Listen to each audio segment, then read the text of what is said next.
miskin itu biasanya bergantung dari satu sumber penghasilan aja. Orang kaya itu kebanyakan punya lebih dari satu sumber penghasilan. Ternyata banyak hal yang berbeda. Nah, misal contoh dari penghasilan dulu deh.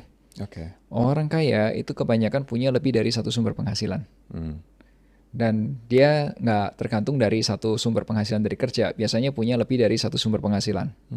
Nah, sedangkan kelas menengah sama yang miskin itu biasanya bergantung dari satu sumber penghasilan aja. Gaji. Contohnya gaji. Ya, kalau orang kaya itu bisa punya, ini contoh ya, dia punya waktu itu ada punya toko.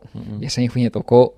Terus kalau udah punya deposito, Oke. punya obligasi pemerintah, mungkin Ori atau betul, ya, ori syariah. gitu, tahu. Terus kemudian juga punya properti yang disewain. Kos-kosan, apartemen. Contohnya apartemen sewain atau rumah dikontrakin atau ruko dikontrakin, itu udah hitung aja berapa jumlahnya, udah banyak. Ya. Nah, Belum lagi saham misalnya, dapat ya dividen. salah satunya dividen itu kalau yang lebih canggih ya. Tapi intinya mereka punya lebih dari satu sumber penghasilan. Apakah mereka juga berangkat dari orang miskin? Ada yang tapi ada juga yang itu keturunan.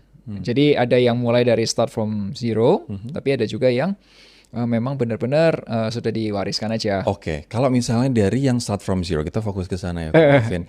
Apa mindset mereka sehingga mereka bisa jadi orang kaya? Nah, orang yang mulai dari nol, ketika mereka mau kaya, mereka selalu mengatakan ada satu kata yang sering diulang. Apa itu? Momentum. Waktunya pas. Mereka pakai kata waktunya pas. Waktu itu ya Vin ya, pas waktunya kayak gini, gue melakukan ini. Nah, itu yang langsung bikin kaya. Kayak COVID kemarin misalnya. Contoh gitu. Jadi pas waktu itu mungkin ada layanan tertentu yang pada waktu itu di saat COVID itu dibutuhkan banget dan itu ada gitu. Misal jualan masker gitu langsung langsung ya itu bisa kaya gitu. Atau at that time belum ada jasa untuk interior design tapi khusus ruang gaming. Kalau dia bikin ruang gaming yang harganya mahal banget gitu. Dia satu-satunya yang bikin at that time itu momentum.